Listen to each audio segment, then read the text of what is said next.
Hey, good morning. Hey, listen, I wanted to come on real quick and talk about a sensitive subject for a lot of people that have purchased a house in the last 2 years, anybody looking to purchase a house in 2019. There have been some experts out there, some people in the real estate industry talking about a possible dip in the market, and some people have even gone as far as calling it a future crash. And really, if you look at the numbers, it doesn't really support that. It does support some rough waters in 2019, but it does not support an actual crash. So we're going to look at some numbers and you can make your own determination, but based on the research and based on what I've seen, based on what I've experienced, it's just not going to happen.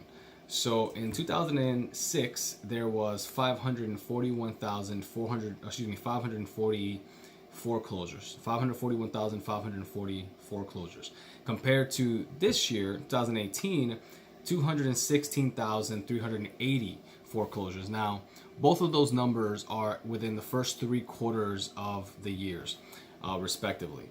Now, one big thing you want to consider and remember about what happened when things or houses foreclosed in 2006, the values for all the properties around it, they just plummeted, right? Your house that was worth 500,000 because the house next door foreclosed now is worth 400,000 or what have you. This year it's just not happening, right? So if a house does foreclose for 500,000, your house is worth 520, you may see a very small dip, maybe, but more the chances are that you're not, just simply because lenders, appraisers, and really industry professionals are smarter regarding how we look at property and their value. So that's one thing to consider. The foreclosure number is just nowhere near what it was before. Another thing to consider is that a lot of homeowners nowadays have a lot of equity still inside their properties. Now, what do I mean by that? What I mean by that is in 2006, what happened was everybody refinanced and pulled the cash out of their mortgage. So they refinanced and pulled cash out. So what does that mean? Now you have a mortgage that's $500,000 mortgage, but your house is only worth $350,000. Right, so they took that cash out, and guess what? They don't have to pay back $350,000. They have to pay the $500,000. So they were on the hook for that.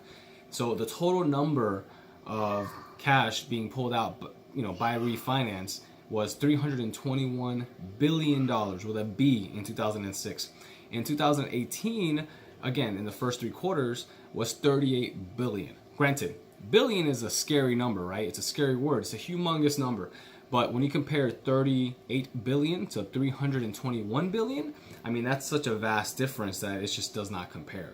So people are basically keeping their equity in their property. So whatever your house is worth today, guess what? It's worth today. And with the appreciating market that we currently have, more than likely it's worth slightly more. Another thing we want to look at is the lending standards. So if you remember 2006, 2007, everybody was getting a loan. Everybody was qualifying for a house. People that made barely minimum wage or people who made 500,000 a year. Like everybody was buying a house.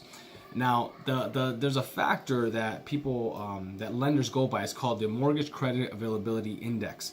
And basically what it means is the higher the number, the easier it is to get a loan. The lower the number, obviously, conversely, the harder it is to get a loan. In 2006, that number was 869.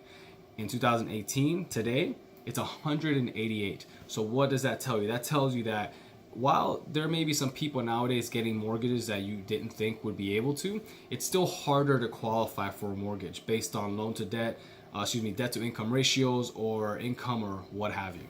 So that's another thing to consider. And then lastly, what I would say is that people nowadays can afford a mortgage better than they could in 2006. So to give you an idea, in 2006, it took about 25.4% of your actual median income for you to go ahead and purchase a house. Basically, that number is what they use, to determine the debt to income ratio and if you could afford a mortgage.